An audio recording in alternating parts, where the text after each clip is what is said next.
to this edition of Optimal Talks. In this series of frank conversations, I will chat to a diverse range of security specialists and industry influencers to explore their opinions and ideas, picking apart some of the key issues we all face today. I hope you enjoy the next 30 minutes. If you do, leave us your thoughts and comments and spread the word. Thanks.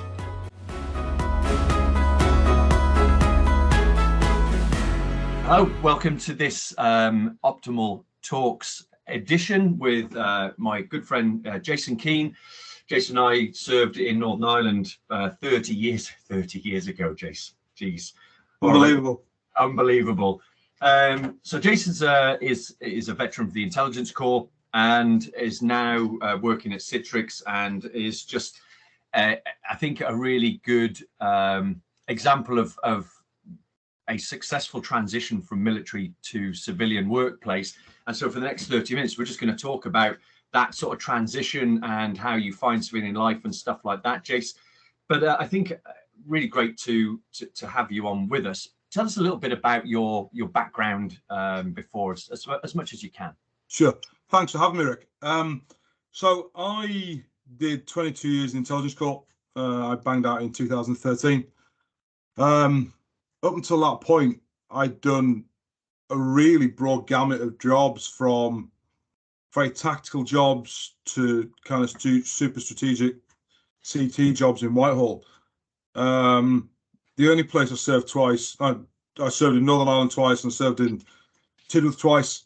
Other than that, it was really diverse, which I think teamed it really well to transition. My last two jobs, I did a job in Whitehall, and then my last job was with the Volunteers as a PSI, which I think that the both of them kind of got me into the civilian life like 4 years earlier than perhaps I should have done. We bought a house where we live now, and commuting to town then became the norm, which is a bit of a novelty for the first day or so, and then quickly kind of wears off. But it got me used to speaking to normal people who weren't institutionalized. You couldn't swear all the time. You weren't cynical. And everything else that the veteran or service personnel are. And I think that my job in Whitehall really exposed me to the kind of different values that civilian agencies bring that the military doesn't necessarily have, of starting work at 10 o'clock. Right. Bit weird for us. I'd come from a training job, so I was at my desk at like 7:15 in the morning. And to try and get your head around, well, people need to get trained into work. What's this what's this kind of strange thing that's going on? And that kind of teed me up well. And I think by that point, I kind of made the decision that I wasn't going to go beyond my 22. Yeah. That was kind of helped by the military, who didn't really want me beyond my 22, but it then teed me up to go to the Volunteers, and that again brought its own unique experiences of the entertainment industry, which is kind of what the Volunteers was. We had to make training more appealing than sitting on your sofa playing on your Xbox or watching. I don't think Netflix existed at the time. Watching whatever's on the TV, and trying to motivate reserve soldiers to want to come in and train. And we had to literally. A friend of mine used the phrase "stroke, don't poke, sell, don't tell," to try and really kind of motivate people that they are motivated, but you have to kind of give them something really unique and really diverse to want them to come in and do their reserve role. Right. And that kind of teamed up really well to bang out in 2013.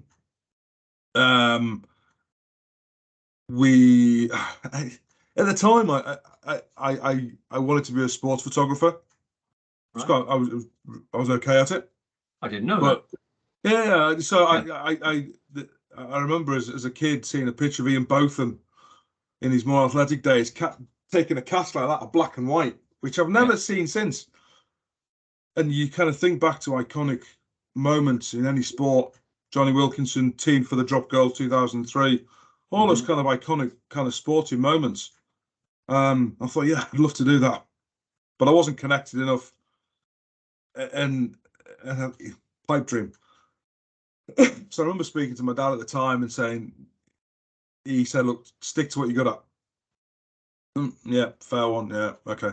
So I went down the road of contracting for a while. I quite like the idea of that. Working for myself, running my own business. But contracting was okay. It was reasonably lucrative. I had several kind of short-term contracts which paid the mortgage for about a year. So it was, but it was genuine feast or famine, like most kind of contracts are. And at which point I kind of realised that the conversation I was getting out of the dog wasn't very good. So I needed a full-time job, and I landed a role through LinkedIn, as a senior intelligence analyst for a pharmaceutical company. I then moved up to be the regional intelligence manager, and then moved on into the regional security role for Africa, UK, and Ireland. The guy I worked for at the time was ex-US Office of Naval Intelligence. Taught me a lot about commercial world. I've been my commercial experience up to that point had been nil. How businesses work, how businesses don't work, the kind of drivers, P&L, and all that kind of stuff. And a lot about people. Quite a hard guy to work for, but very black and white. And coming from the military, that kind of works very well. That we don't really do wishy-washy. We like clear direction. We like intent, command's intent, mission, yada yada yada. And so that worked very well. You knew if you got something wrong, which is fine. You can handle that. Yeah, I've dropped the ball there, so we need to pick it up and go again. And I then came across where I am now at Citrix. They were recruiting for somebody to run regional security operations for EMEA and Asia Pac. My boss at the time, who I just spoke to last night, he was ex US Army military intelligence branch. He'd lived for a couple of years in the UK, just up the road at Molesworth. So we kind of knew kind of little bits of the country together. So the first interview was basically shooting the breeze together. We've been to a few places with common kind of stomping ground. He had a thing for Branston pickle when he was here in the UK. So we just kind of shot the breeze. He was starting the global security function up from scratch. It didn't exist up to that point. And he brought me in to do EMEA and Asia Pac. My counterpart in the US had been in job a matter of months, and so he wanted to kind of shore it up. So it started off with two of us. Jeff Dean, my bot, who subsequently went on to be my boss, and me. And we built it up from a very disparate, disjointed organization with just two of us to eventually we had within the whole of the security group safety, BC and DR, and global operations. And I ran the operations team, which was everything non-cyber and non-safety, pretty much. I had 7 direct reports, 2 of which were contractors, guard force of 350, and a budget of just shy of $6 million. Wow. Wow. And a lot of it was bringing together the disparate technologies that we had. We didn't have we didn't have a single common CCTV surveillance platform. We didn't have a joined up access control system. And so a lot of it was bringing that together under one under centralized as much as we could. Yeah. A lot of the first kind of battles that we had was building relationships and building consensus with normal kind of stakeholder facilities, IT, HR, legal, and all these other kind of stakeholders that you kind of build relationships with. My wife and my kids always say that I don't have any friends and I don't like people, but I just choose who I speak to. I couldn't care if the neighbours don't like me. It makes no difference to me. I do care what people think about me professionally. Yeah. And so building any kind of relationship is difficult, and that was what the key kind of battleground was for us at the very start. Was trying to build those relationships, identify what the issues are, and then try and find a way to rectify them. I need to pull that aspect amongst everything you've said. That aspect, I think, is something that a lot of people that are planning on going through resettlement or are going through or have just migrated into the civilian industry would be really interesting, because I think that it's a really interesting aspect. And I know you finished off in a reserve unit, and I think that definitely sets you up right for dealing with people. But in the army, in the forces generally, we have team building that's adventure training. Everybody wants to go into adventure training, and we all, we were younger, so we were fitter. But how you influence that sort of team building, the challenges of building a high functioning team in a civilian business, you can't do that. You can't take people away to France climbing mountains. Completely. Yeah. So how do you sort of manage that? The challenge again is the global nature of it. Yeah. And you have to kind of, I know that during COVID, we would have like virtual coffee mornings. Everyone would turn up and have a brew. It's your naffy break. It's your water cooler moment, as they call it in Civvy Street. I think as well, it's the thing that has really developed relationships is being able to close with the enemy and kill them. Is to get face to face with people, and sitting down having a brew and just shooting the breeze and getting to understand what makes people tick and talking about their kids and really developing that understanding of what makes people tick.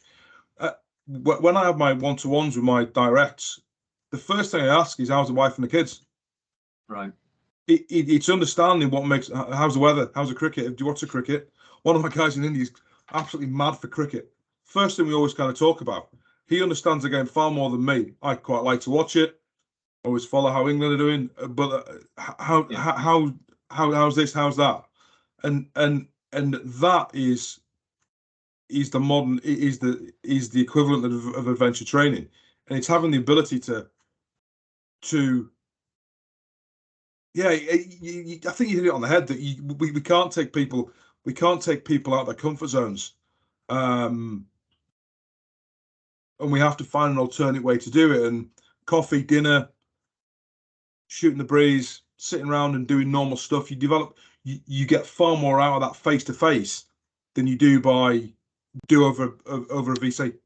I think I'm a big advocate of this sort of active listening and giving people actually hearing them. I think if I was to, if you agree, and I don't know how much, and your input here, how much of leadership that and you finished as a warrant officer, how much of it is leadership you learned through the army, and how much of it is personality and maybe the time you had with a civilian workforce that was military oriented, but civilian workforce and since is about active listening. So how much of it is personality, nature, nurture, and how much of it is what you learned from good and bad leadership examples in the military, do you think?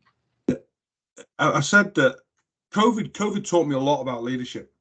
Yeah. And what are good leaders and what are bad leaders. You get bad leaders in the military. without doubt. Not everybody who gets to whatever rank is a good leader. Yeah. But everybody's been, when you do Carder courses, you're cold, you're wet, you're tired, you're hungry. Then at 3 o'clock in the morning, you get asked to do something. It can be relatively complex, or it can seem relatively complex, but in actual fact, it's fairly simple. And that's when you you really got to kind of dig down into your toolbox of how to motivate people. I was used to tell my kids about leadership. Both of them play rugby, and it's about how to kind of lead people on the pitch. And it's, some people need a kick of the backside, some people need a hug, some people need a quiet word, some people need shouting at, and it's knowing what buttons to push with people that is the challenge. Oh, absolutely. And I think what you're expressing here is like a personal resilience, right? You know, if you've been through a really hard time, then, and you get through it, and you know that, you know, you didn't die from it, you then, when you have another crisis, you know you're going to get through it, right?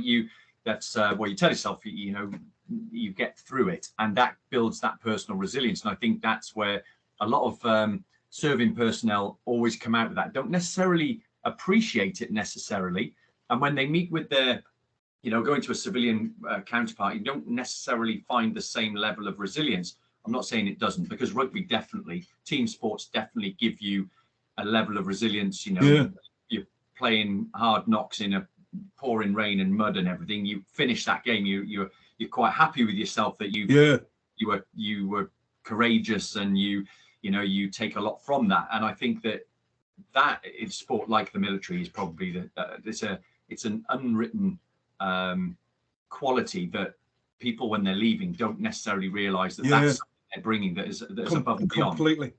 Yeah.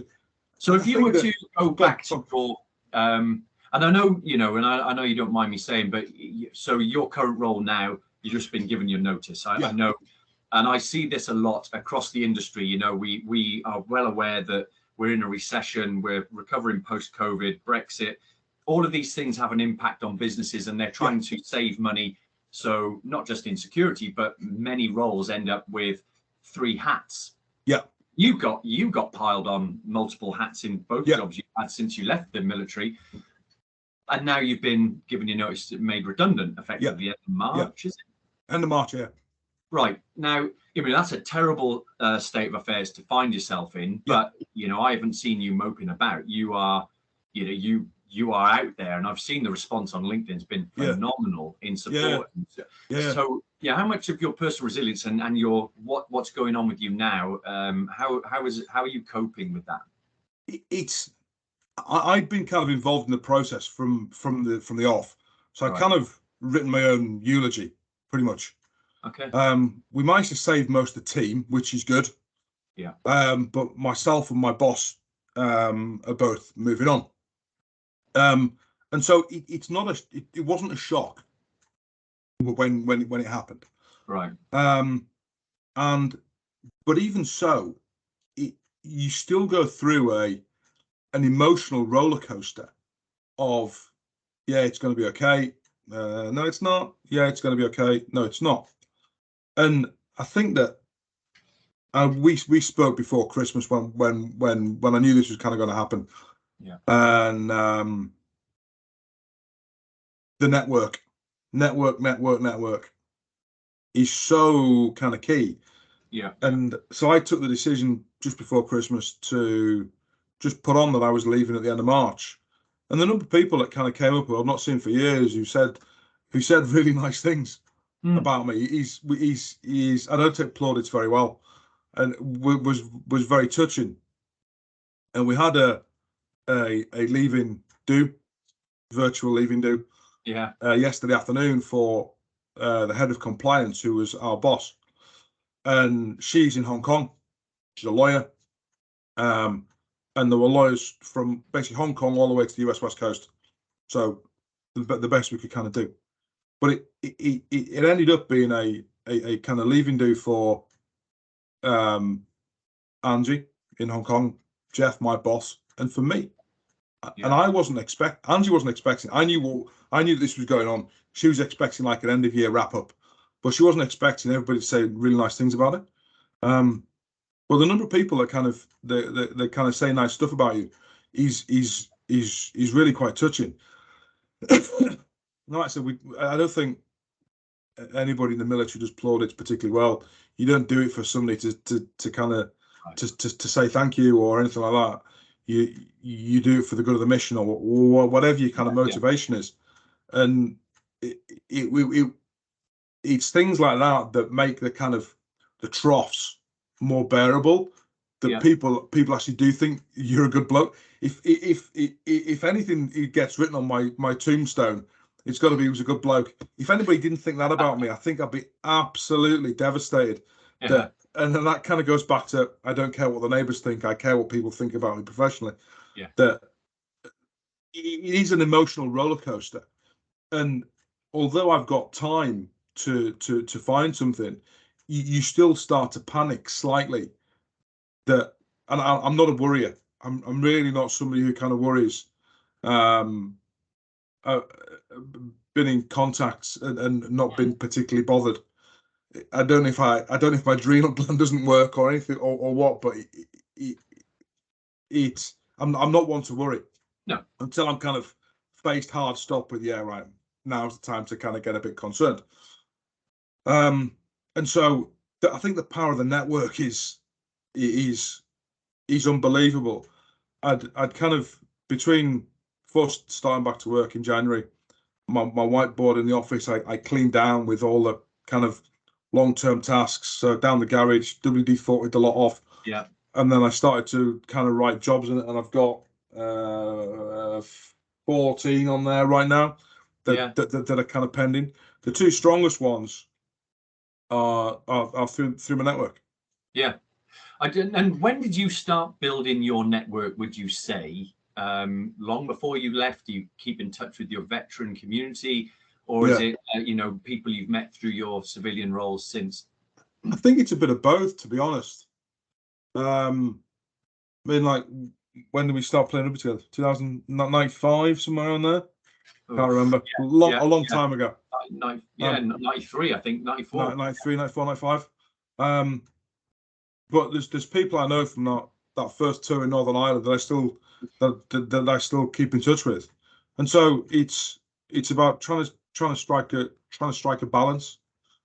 I pick and choose who I connect with on LinkedIn. I don't necessarily connect with everybody.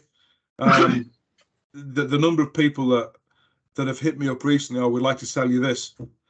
No, I've just been made redundant. Thanks so much. Sorry?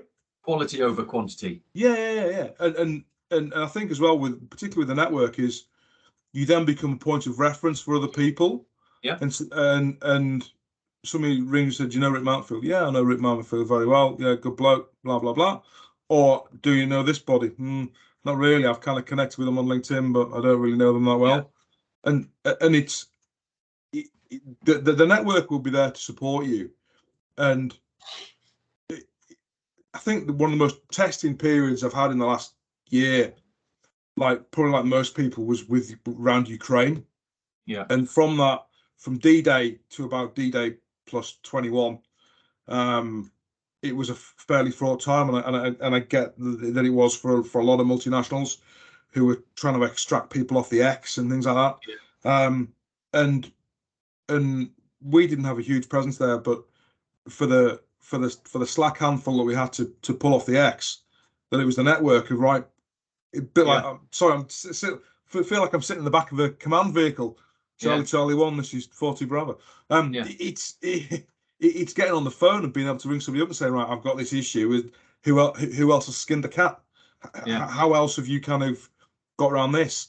Who can recommend a company who can provide a armored vehicle and an armed driver and X, Y, and Z? So not only there for your professional stuff of armored vehicle and the driver. Yeah. Excuse me, but also for the kind of pastoral stuff of just meeting up with somebody and having a brew and shooting the breeze and things I like think that. it's worth, it's worth noting. I mean, the network is a two-way thing, and you get out of it what you put into it. Now, I know Completely. that you've helped plenty of people out, and the Intelligence Corps has a very strong reserve and veteran network. You're correct that a lot of people benefit from. But if you were to go back to yourself 25 years ago to prepare yourself for life after the army, what would you say? Because the truth is, 25 years ago, you probably never even thought about life after. I know I never did. Yeah. In the army forever. But at some point, family and needs make you leave. So what would you go back and prep yourself better if you go back to your 25-year-old self? I don't think I would have done anything necessarily differently. I think having a really broad career profile really helps. Right.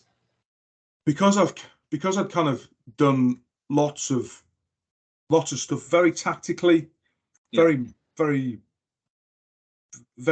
of micro scale to very macro, doing CT and Whitehall, that it kind of gives you far more tools to draw on. Yeah. That I've done this, that went well. I've done that went badly. And so I think for that I wouldn't change everything. Perhaps I would have got a little less boozed at times and not like made a bit of an arse of myself. But I think if I'd have known you back in the day, then if you'd have told yourself that, you'd have got some expletive and completely. Yeah, because that's what it was all about back then. That in itself is a form of building relationships. It was built around the mess, the sort of mess culture, wasn't it, as well?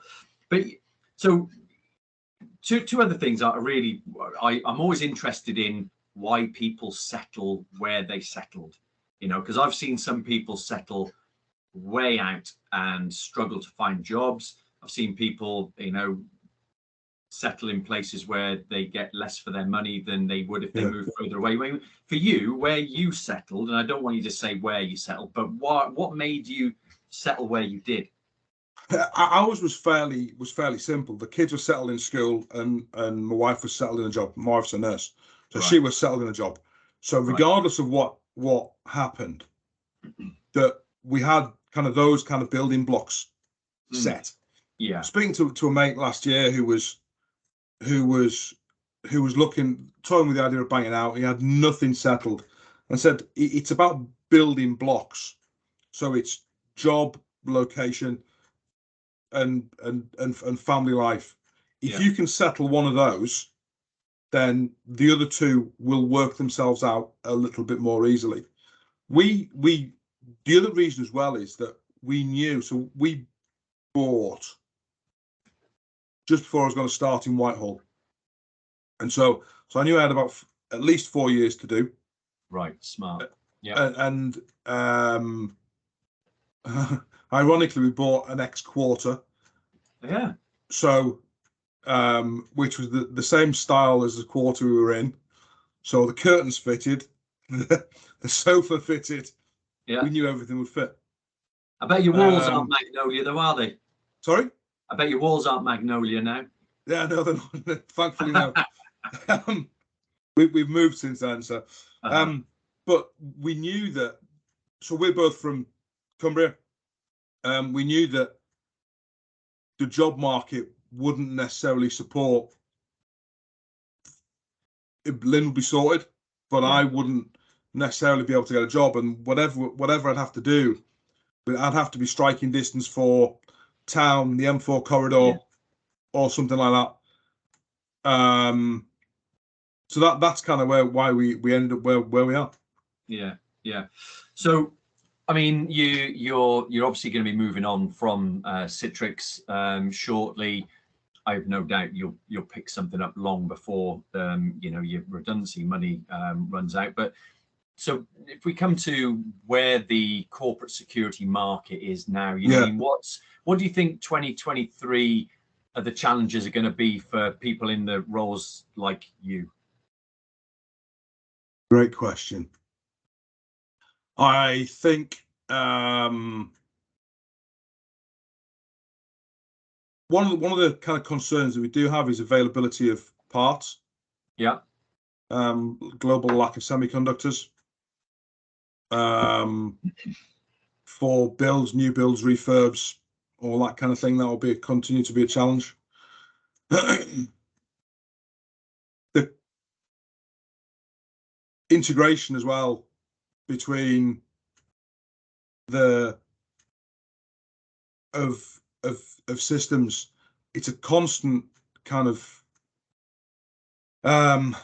challenge to integrate the likes of your HR system into your badging system, because of all the legislation globally that we are constrained with. I think constraints a good word. Constraints we have through legal systems. Ukraine is still going to bubble away, and whatever that kind of brings. Taiwan and uncertainty there through China is going to kind of continue to destabilize Southeast Asia. And foreign involvement in Africa is no doubt going to provide a huge amount of instability there, whether it be Chinese investment on the East Coast, Russian involvement in the kind of bit in the middle, and let's call it Western involvement, whether it be US, French, German, UK involvement there. So it continues to be unstable. The weather doesn't change. Hurricane season on the Atlantic Basin isn't going to go away. Yeah. For a company that's headquartered in Florida, the hurricane season plan every year, we're not going to kind of see that.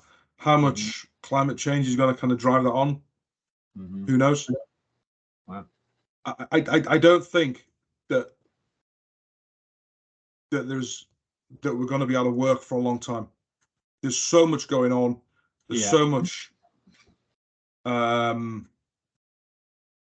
instability. Yeah, and I think you're absolutely right. And you see that there's a lot of jobs out there. Obviously, you're 14 on your board. Right, I'm going to wrap up. You know, I completely steal this idea from Stephen Bartlett's Diary of a CEO, but what I've decided to implement with these optimal talks is the guest from the previous session will leave a question for the next guest. So, okay, Charlie, this is why I was on my phone here digging out, because I don't know what the question is. Yeah, I get the email from Charlie Swanson, the previous guest from last week, and he's asked this question to you. So completely out of the blue here. So this might catch you out a little bit. How critical is the acceptance of technology for the security industry, and will it replace the human element? Oh, good one. Cheers, Charlie.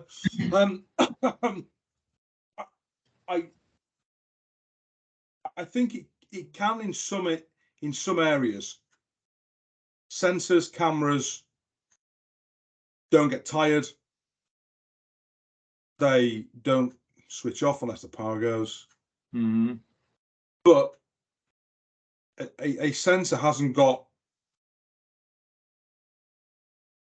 the human senses, hasn't got the ability to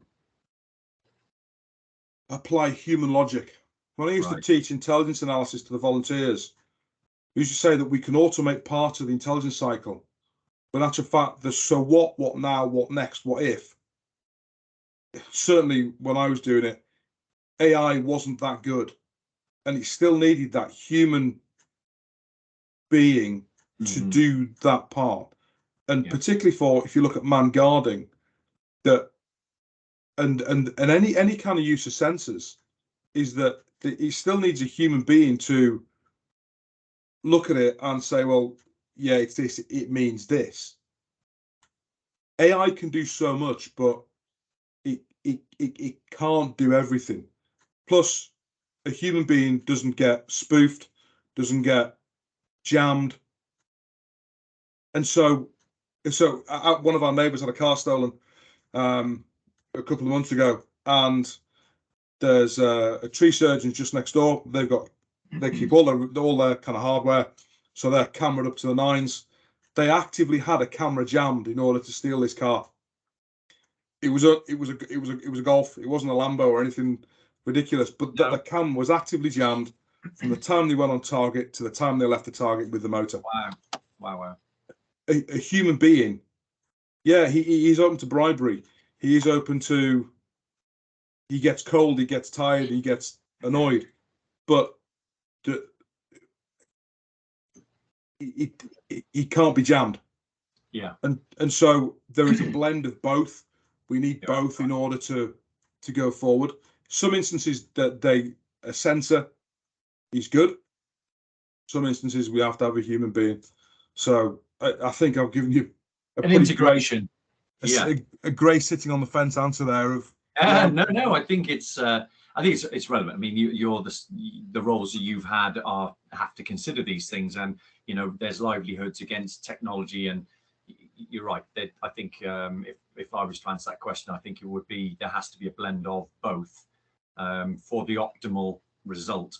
Yeah, completely. So, no, brilliant. Well, thanks, Charlie, for that question.